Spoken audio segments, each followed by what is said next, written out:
बिस्मिल्लाहिर्रहमानिर्रहीम। अस्सलाम वालेकुम टू एवरीवन। आज हम बात करेंगे ब्लॉकचेन के हवाले से। ब्लॉकचेन है क्या चीज़, इसको हम सिंपल वर्ड्स में समझने की कोशिश करेंगे। ब्लॉकचेन का जो कंसेप्ट है ये तो 90s में ही आ गया था, ठीक है, लेकिन इसको इम्प्लीमेंट जो किया गया था वो 2009 में किया था। सोशी नाकामोटो ने क्रिप्टो करेंसी में उसने बिटकॉइन को जो है वो ब्लॉकचेन के ऊपर बनाया और उसको बाकायदा इम्प्लीमेंट करके दिखाया। और ये जो है तकरीबन आज 13-14 साल हो चुके हैं, जो है बहुत अच्छे तरीके से वो काम कर रही है ब्लॉकचेन। जैसा कि आपके कंप्यूटर में जो डाटा स्टोर होता है वो डेटाबेस में स्टोर होता है, इसी तरह यहाँ पे जो डाटा स्टोर होगा वो ब्लॉकचेन में होगा। यहाँ पे जो डाटा स्टोर होता है वो हर जो डाटा होता है उसके डिफरेंट ब्लॉक्स बनते हैं और फिर उनको कनेक्टेड कर दिया जाता है एक चेन में, तो उसको हम ब्लॉकचेन कहते हैं, ठीक है। तो यहाँ पे जो एक ब्लॉक होता है वो किन चीज़ों पे मुश्तमिल होता है। एक ब्लॉक मुश्तमिल होता है रेलेवेंट इन्फॉर्मेशन पे, होता है हैश पे और प्रीवियस हैश पे। रेलेवेंट इन्फॉर्मेशन से क्या मुराद है, अगर हम क्रिप्टो करेंसी की एग्जांपल लें, उसमें हम बिटकॉइन को उठा लें तो बिटकॉइन की जो रेलेवेंट इन्फॉर्मेशन होगी कि ये कितना है, ये कहाँ से आया, ये कहाँ कहाँ कहाँ से आया, ये सारी इन्फॉर्मेशन और उसकी वैल्यू, जो भी इस तरह की रेलेवेंट इन्फॉर्मेशन उस चीज़ के रिलेटेड है उसको हम रेलेवेंट इन्फॉर्मेशन उसकी कहेंगे। और हैश से मुराद ये होता है कि उसका यूनिक, उसी ब्लॉक का एक यूनिक कोड जनरेट हो जाता है, ठीक है, जो कि पूरी ब्लॉकचेन में एक यूनिक कोड होता है, उसको हैश कहते हैं। प्रीवियस हैश से मुराद जो उससे पिछला ब्लॉक है बिल्कुल नियर वाला, तो उसका एक कोड जनरेट हो जाएगा उसमें, इसको हम कहते हैं ये एक ब्लॉक बन गया, ठीक है। इस तरह के काफ़ी ज़्यादा ब्लॉक्स जब आपस में जुड़ते हैं, उनको हम एक चेन के ज़रिए जोड़ते हैं, तो उसको हम ब्लॉक चेन कहते हैं, ठीक है।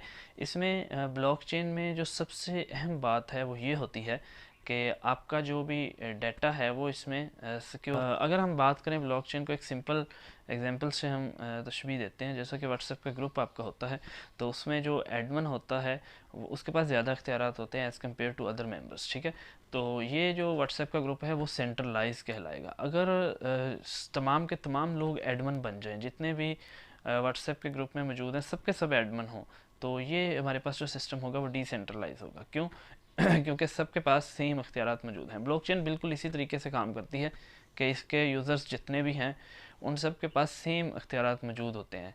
अगर कोई इसको चेंज करना चाहे तो वो बहुत मुश्किल है। क्यों मुश्किल है? क्योंकि उसको हर ब्लॉक को चेंज करना पड़ेगा, हर ब्लॉक की जो भी इंफॉर्मेशन है उसको चेंज करना पड़ेगा, और हर ब्लॉक की इंफॉर्मेशन को चेंज करना बहुत ज़्यादा मुश्किल। बिटकॉइन का जो एक ब्लॉक है उसमें उसको चेंज करने के लिए 10 मिनट रिक्वायर है, ठीक है। तो अगर उसके 1 लाख आपने चेंज करने हैं ब्लॉक्स, तो सोचें 1 लाख मल्टीप्लाई बाय 10, 10 मिनट, तो ये आपके आ जाएंगे 10 लाख मिनट्स, ठीक है। तो ये तो बहुत ज़्यादा टाइम ले लेगा चेंज करने में।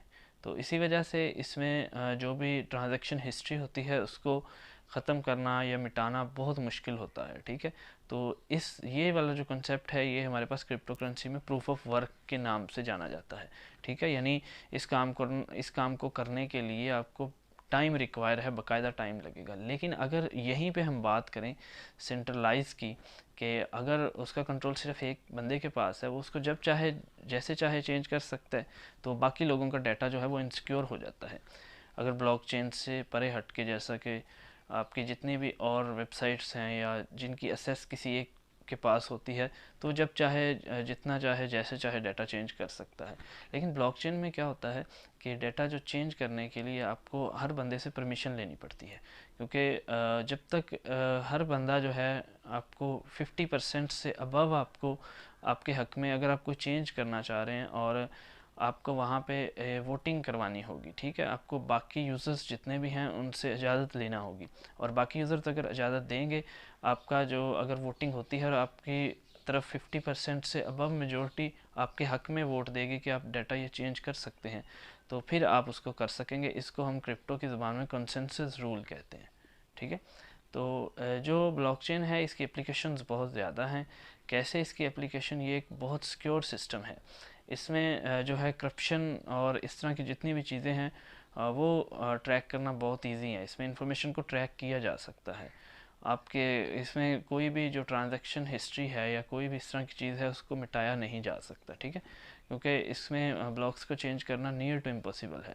तो इस वजह से हम इसको बहुत ज़्यादा सिक्योर सिस्टम मानते हैं, और इसको कमिंग फ्यूचर में हम जो है इसका यूज़ जो है वो बहुत सारी चीज़ों में इसकी एप्लीकेशंस देख रहे हैं, जैसे कि वोटिंग सिस्टम में हम इसको अप्लाई कर सकते हैं, और इसके अलावा रियल स्टेट बिजनेस में, कि ये जो लैंड है ये कहाँ से आई, किस से आई, उसकी जितनी भी इंफॉर्मेशन है वो किसी ब्लॉक में हम स्टोर करके उसको ब्लॉकचेन में जो है वो बाकायदा तरीके से स्टोर कर सकते हैं और जब चाहें उसको ट्रैक कर सकते हैं इंफॉर्मेशन को। तो इस वजह से ये ब्लॉकचेन जो है ये फ्यूचर है